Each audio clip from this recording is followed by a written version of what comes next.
فرمایا جب بھی تم مزدور رکھو اپنے ساتھ اپنے گھر میں کسی کو اپنے کام کاج کے لیے، تو ایسا کرو کہ اس کے ساتھ اتنی زیادہ اپنائیت حاصل کر لو، اسے اتنا زیادہ اپنا پن لگے آپ کے رویے سے، آپ کی گفتگو سے، آپ کے معاملات سے، کہ اس کو فیل نہ ہو کہ یہ میرا آقا ہے اور میں اس کا غلام ہوں، یہ نہ لگے کہ یہ میرا باس ہے اور میں اس کا ورکر ہوں، یہ نہ لگے، اپنائیت، یکسانیت۔ اب یہاں پر صحابہ کرام کا معاملہ یہ ہوتا، یہ حدیث پاک آئی ہے بخاری میں اور حدیث پاک کا نمبر ہے 30۔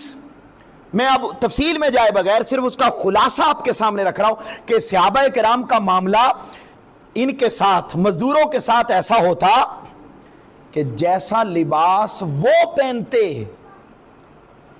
ویسا لباس صحابہ کرام اپنا کر لیتے تھے، تاکہ اسے یہ محسوس نہ ہو کہ وہ کوئی اور ہے اور میں کوئی اور ہوں۔ اور یہاں بڑی پیاری ایک مثال یاد آ گئی، امیر المومنین خلیفتم بلا فصل حضرت سیدنا ابو بکر صدیق رضی اللہ تعالیٰ عنہ کی۔ آپ کا ایمان تازہ ہوگا، آپ خلیفہ بنے، جب اعلان ہو گیا تو آپ نے اپنی جو تنخواہ رکھی وہ ایک مزدور کے برابر رکھی۔ بولیے کس کے برابر رکھی؟ اچھا، مزدور کے برابر رکھی۔ سائل نے کہا یا امیر المومنین اتنے پیسوں میں آپ کا گزارا ہو جائے گا؟ بڑی ایمان افروز بات ہے۔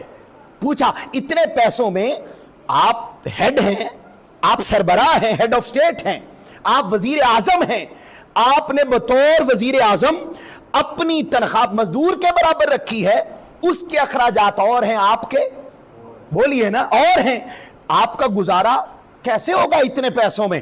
آپ نے فرمایا اگر میرا گزارا نہیں ہوگا نا تو میں مزدور کی تنخواہ بڑھا دوں گا، جتنے پیسوں میں میرا گزارا ہوگا میری ریاست میں مزدور کی تنخواہ بھی اتنی ہوگی۔